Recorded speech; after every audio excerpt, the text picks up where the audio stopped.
What's going on, St. Louis sports fans? We are here for another episode of the Blues Note Show, brought to you by STL Sports Channel. And with the final season or final game of the regular season for the St. Louis Blues coming to a head tomorrow against the Utah Hockey Club, we got a lot to dive into with playoff implications and with games prior last week. So let's dive right into it.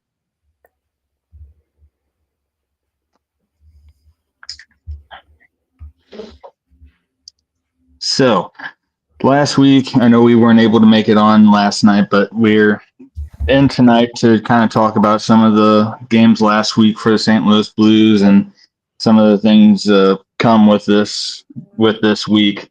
I know last week we had three games: Edmonton, Winnipeg Jets, Edmonton Oilers, and the Seattle Kraken. All three of those games ended up in losses for the St. Louis Blues. One of them we kind of probably expected with the Winnipeg Jets just because they're one of the hottest teams in the league. We're best team in the league currently this year. I mean, they're more or less going to probably come out with the President's Cup, President's Trophy. I don't know why. Yeah, they clinched it last night, I think it was. Oh, really? Did they? That in the Central Division. So, I mean, that to me, whenever I saw that they lost that game, it wasn't really a shock to me, but I felt like out of the two other games against Edmonton, which you were going up against a team that was sorely depleted by injuries. I mean, they had a long list of injuries. They happened to get Connor McDavid back for that game, but I mean, that alone shouldn't really decide a course of a game, even though it kind of did in a way. But still, I mean, you come out of Winnipeg, that game, what was the final on that game? I know it was like, I think 5-2 or 4-2 or something of that nature. Winnipeg game? Yeah. 3-1. 3-1? Okay. So, I mean, you relatively kind of stay a little bit into that game a little bit, but I mean, ultimately, it comes out in Winnipeg's favor. You got a little bit of a rush going at one point in the game, but it just wasn't in the cards for you.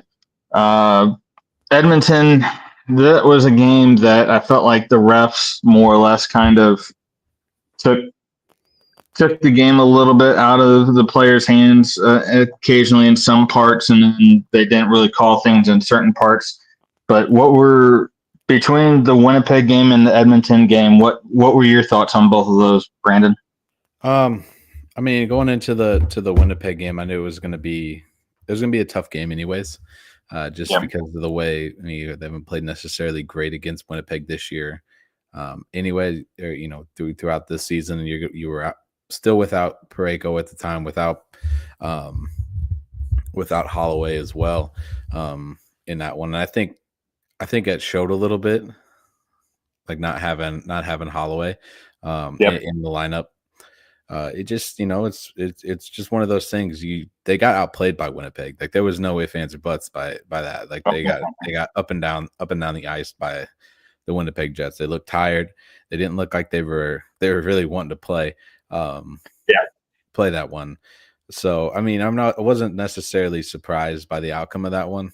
I know it ended the 12-game win streak and whatnot, but it's what it is. Winnipeg's a good team. They've been good all year. They've been they've had the Central Division basically wrapped up. And I wouldn't say wrapped up, but they've been the leaders of the Central Division for like 29 weeks in the season since like week 2 basically. They haven't dropped anywhere close. I mean, they did have an 11-game winning streak going into the very beginning of the season.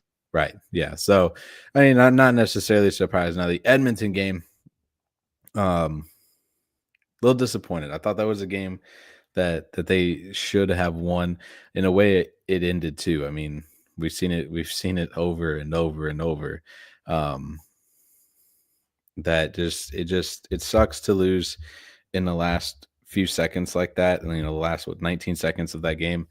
Yep. for St. Louis. I mean, if I can find the thing from, I think it was Lou Korak who posted it, or talked about Well, like just how many times the Blues have lost in like the last like chunk of the game, or not lost, but given up a lead or anything like that. And it's going to take a minute for me to find that, but I don't know. I thought that one got out of hand a little bit. yeah, yeah. I mean, especially too. I mean, you got a lot of chances in that game. You at one point or at the very beginning of the game, you get up 1-0, and then it seemed like not too long after that they were able to come back and get the tying goal, and that game went several different ways for the last.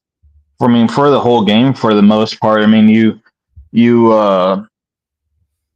you go down two different times in that game. You fight back to get it back to 3-3, and it seemed like at one point that they're like, all right, maybe we have a chance to come out with this game, or maybe get it to overtime and get it to that. And then I don't know if it was, but so many times that like through that game that they had a lot of different calls go their way, not go their way, and whatnot. And just even how that game ended too, with the breakaway with Nathan Walker, and how earlier in that game they call that same call against one of the St. Louis Blues, and going into a shot, like going in for a shot on a breakaway, you would think that they would either call that for a trip or call that for the penalty shot, because he's pretty much on his own besides Darnell Nurse being right on his back.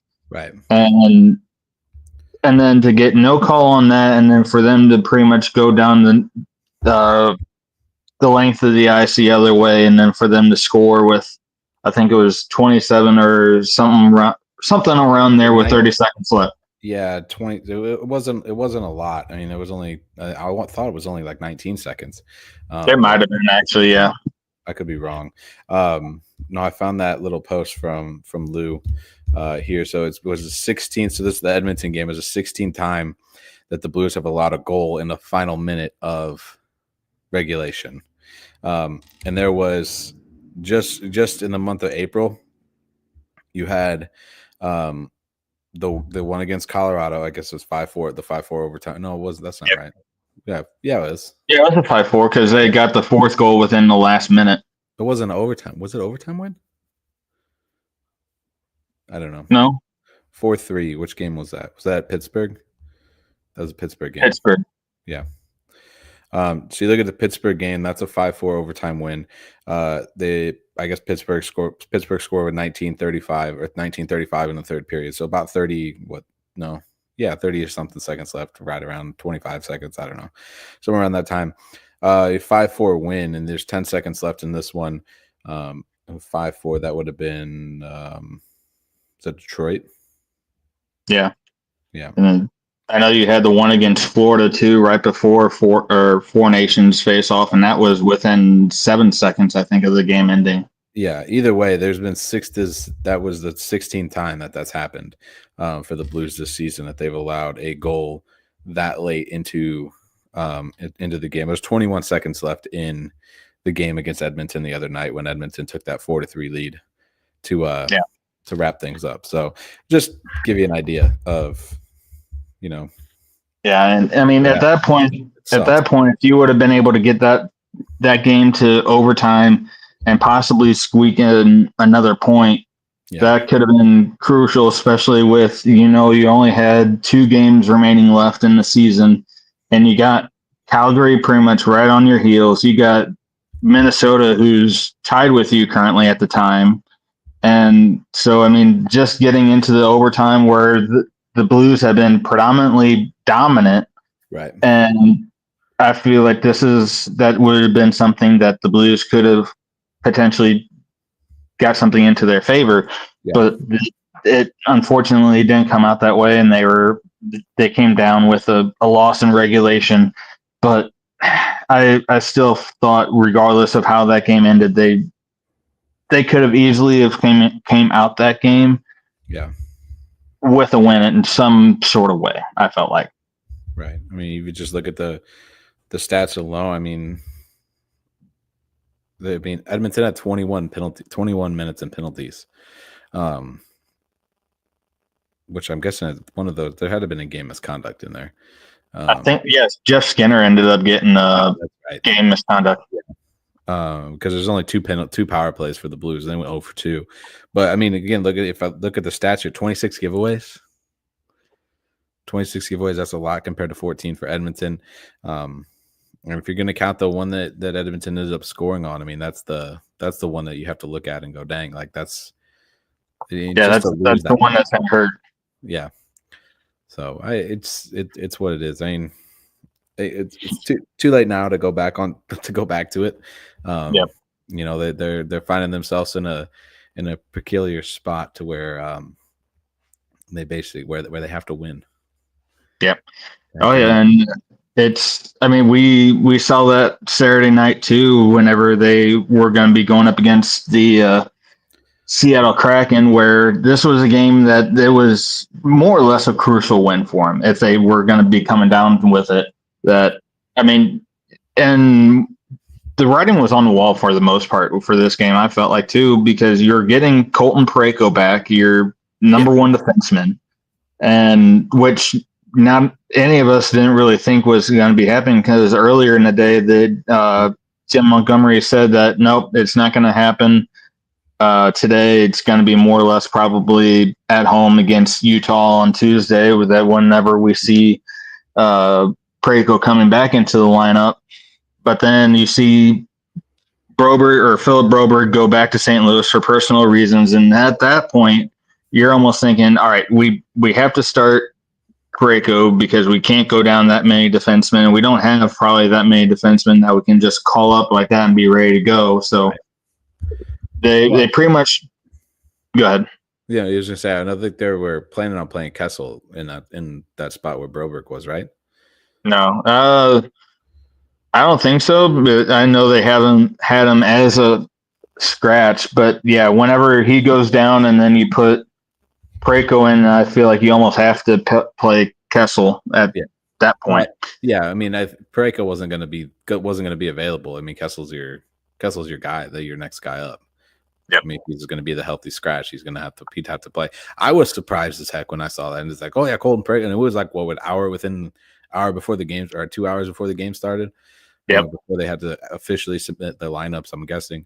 But yeah, I mean, I was kind of caught off guard. Like, everything that led up to that point was like, no, Colton Parayko's not going to play. He's not in it.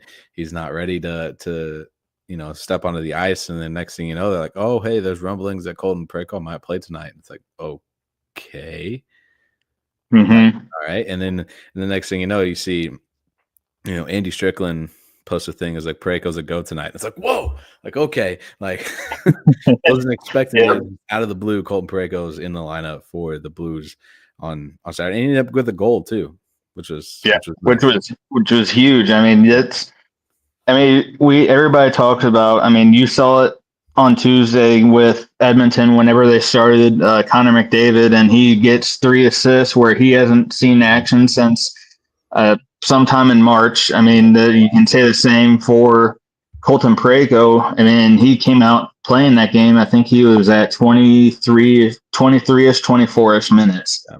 And I mean, those are some of the elite players in the league that you can count on, that whenever they get back in the lineup, they are going to have some sort of contributions. And we saw that the other night from Colton Parayko with getting the tying goal in the third period. So it was, that was a tying goal because Nick Leddy ended up getting the go-ahead goal shortly after that. Right. But this was a game I thought that, Seattle's not in the thick of things, and they're to be that team that's going to try to thwart their opposition, because we're looking to get into the playoffs. Or I mean, we are in the playoffs, but they don't want us to see us get better position than where we already are. So and there were several times in this game too where you almost see the Blues on their heels for the first 2 periods of the game, and then coming into the third period, they're lights out. They get 3 goals, and it's just like, okay, there's a lot of promise here. Maybe we can see something come out of this. And then they end up tying the game that I think was like within the last 10 minutes of the game, and nothing more comes of it then. But I mean, even at that point, it's like Seattle gets into their zone, they get into the dangerous parts of the ice, and it just seemed like they were getting there easier than what they should have been. I mean, your defense should have been collapsing on a lot of their guys, making the lanes a lot harder than what it was for Seattle. And it just seemed like they got a lot more high dangerous shots off than what they should have. And it also, too, we talked about it a little bit earlier for the Edmonton game, but I think their giveaways were a little bit higher, too, in this game against Seattle, which that shouldn't be happening. Yeah, well, it was they only had 8, luckily, or I wouldn't say luckily, but the Blues had 8 giveaways in this one, where Seattle had 20. Yeah, so, and see something like that, you got to cap. I mean, you get 3 goals in this game, but I feel like that's something that you should be capitalizing on more. Like you see other teams capitalizing on giveaways and getting down into the other teams' end of the other end of the ice, and that's just it baffles me a little bit that they got to the point to where they were at. They get this game tied, and then go in the overtime where the Blues don't have a single chance on net, and then no shots registered. And then they go into shootouts, and they had several chances to put the game away, and they aren't able to do it. And then Seattle was able to come out with a victory on it. And I was hopeful for this game. It was kind of a little bit of a disappointment, but what was your thoughts on this game against Seattle for the Blues? I mean, 3 shots in the first period. I mean, alone that I don't want to say showman, but if you look back into it, if this is the game that ultimately determined how the Blues season ends necessarily, like in a game that you knew you should have won, you could have won, you had plenty of opportunities to win this game against Seattle, and you just couldn't put it away for some reason. I think this one, this game specifically, they'll look back on the season and be like, especially if they missed the playoffs. Especially if we missed the playoffs. Like, dang, like we should have had 2 points in Seattle and we only got 1. You could have finished it off that night. You wouldn't even have to worry about whether or not you win or lose against this Utah Hockey Club, who's not playing awful hockey right now. No, 5-3-2 in their last 10, I believe, is what I saw earlier. They're not awful, and the Blues have not played very well against Utah. Utah gives the Blues some fits. So, I mean, don't get me wrong. That team, whenever they were in Arizona too, that's they've always been a little bit of an Achilles heel for the Blues. Whether they're doing good in the season or if they're doing bad in the season, the Coyotes were always that team that it was always a thorn in our side, no matter what was going on with the Blues. Mm-hmm. But kind of talking about a little bit of all that, kind of going into the implications for this upcoming game against Utah and where the Blues are kind of at in the standings. I mean, you're sitting currently at 94 points. Minnesota's at 95 and Calgary is at 92.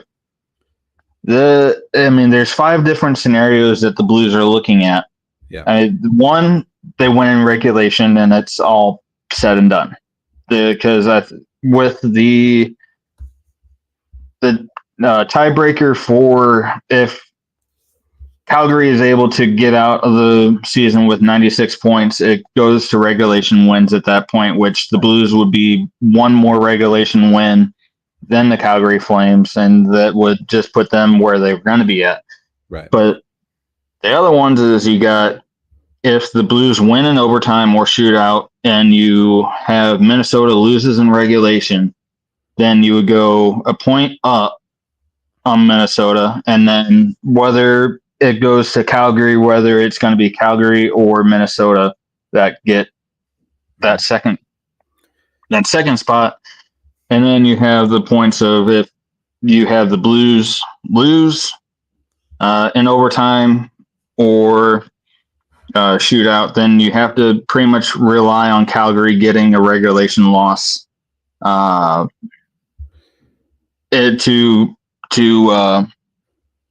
the Vegas Golden Knights, because every one of these possibilities you have, you're pretty much looking at is going to happen on Tuesday. The game for Calgary, if any of these happen, isn't going to really matter that much.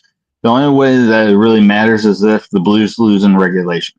Yeah. Then you could see that game on Thursday kind of have a little bit of an implication if Calgary wins. Right. Then it could have a little bit of an implication. But regardless, if the Blues lose, if Calgary loses in regulation against Vegas, then it's also not going to matter. So you have a lot that kind of can go your way, especially with Vegas playing as good as they are. But aside of that, you're probably not going to see them dress a lot of their high-end players, so they could possibly have a chance because Calgary is going to be coming at them with everything they have. Yeah. So you could potentially see Calgary take that, but I still say with how well Vegas has played this season, it's going to be a very hard game for them, especially on Thursday too, if they take with them taking on LA. Right. Yeah, I mean, realistically, the best option is that they just win Tuesday. Yes, really, I would agree.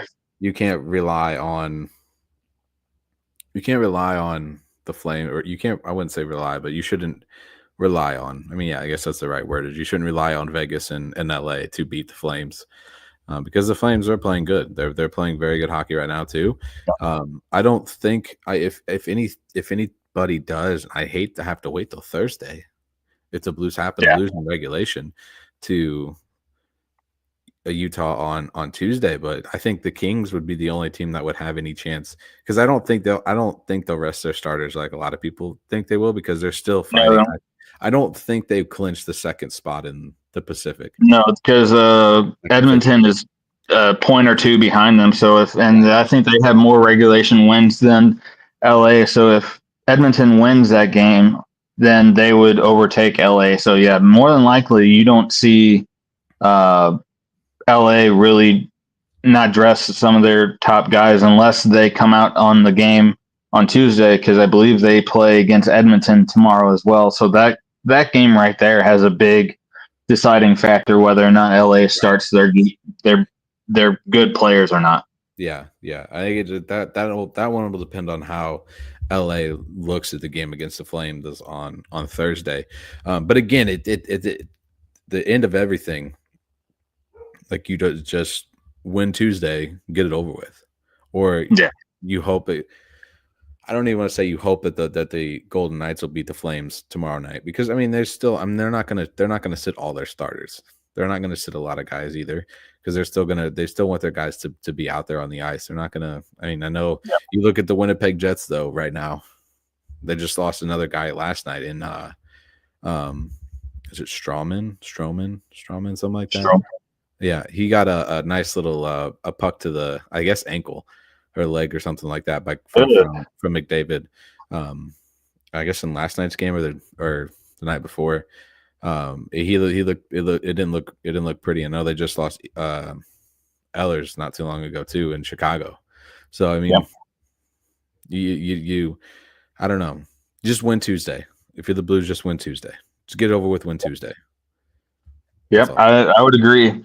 The most convenient thing I would say, and like you just said, is for the Blues to win on Tuesday. That pretty much puts all the power in your hands. You don't have to worry about somebody else coming out and getting a loss or winning in overtime or not overtime, or losing in overtime. Then it's just, you know what, we win, we clinch, and we don't have to worry about anything for the rest of however things go until the playoffs start. Right. So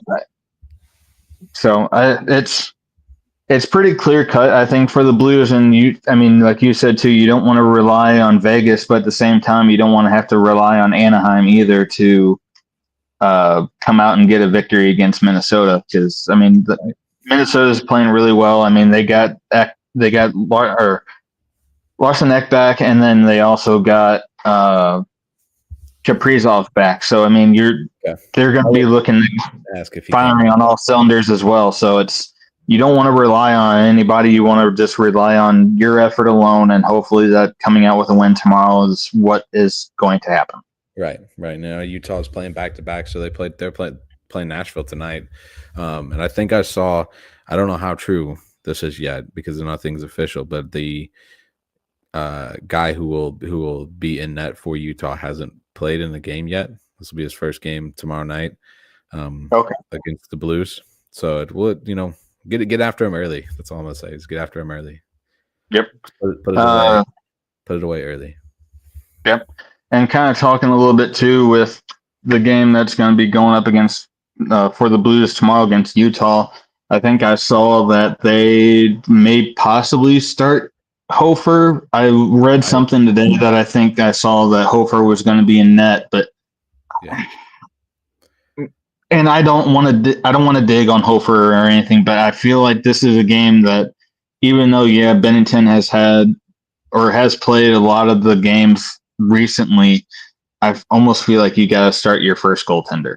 I that's honestly how I feel with it, and I know that they've counted on Hofer a lot this season. I just feel like that's something that you almost have to have Bennington in for. I hate to say it. No, as much as, I mean,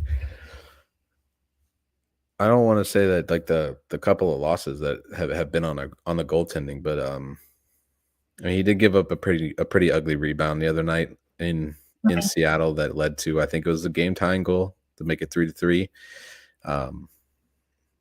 So I don't know. It's one of those things, but I do agree that I think you have to go with Bennington. Like you got to go with a guy who's been in the like basically win or go home type deals. And he plays pretty well in them. So yeah, I would agree. You'd have to go. I think you have to go with Bennington. But it wouldn't surprise me if they go Hofer, just with the luck chance that you get into the playoffs. That Bennington's going to be your guy. Definitely. But with that, I know we got a lot of shows going on right now. We got the Cardinals just starting up. We got STL City starting up. We got all of those shows and more kind of going off right now. So if you guys want, not just for the St. Louis Blues, if you want to check out all of our different shows that we have going on right now, we got them all from all the St. Louis sports teams, soccer, football, baseball, hockey. So if you want to check them out right here on the STL Sports channel. Then please like, subscribe, comment. We're trying to get to 100 subscribers before the playoffs. We don't know if it's quite going to happen, but we're trying to push for it. So we're trying to get out as much content as we can for you guys, and we love it if you can support us in any way you can. But Brandon, do you have any kind of closing remarks before we get out of here for the night?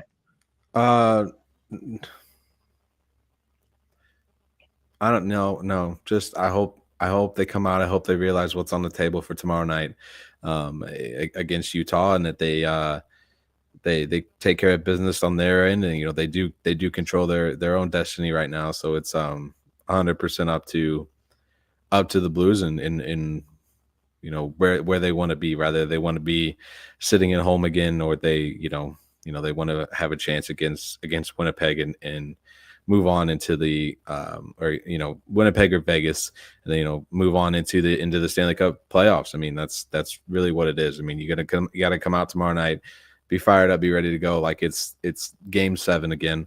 I mean, that's just the way you're gonna have to play. You're gonna have to play fast and aggressive against a team that you statistically haven't played very well against over the last couple of years, really. Now that I think about it, if you look at Arizona or Phoenix, whichever one, just hope they do well. That's all. Yep. Yeah, and I mean they got to come out they got to come out playing like they usually have been, especially on the winning streak. I mean, they are coming out fast and hard, and they're getting things going quick. You almost have to have that against Utah tomorrow. You can't sit back like you have been the few games where you've had started a 3-game losing streak. You got to come out, and I mean, if anything, the Blues want to look at it. You come out and defend your home turf where you have a 11-game consecutive at home winning streak. I mean, that's still intact for the Blues. So if anything, if you want to come out and protect anything, protect that. Yeah.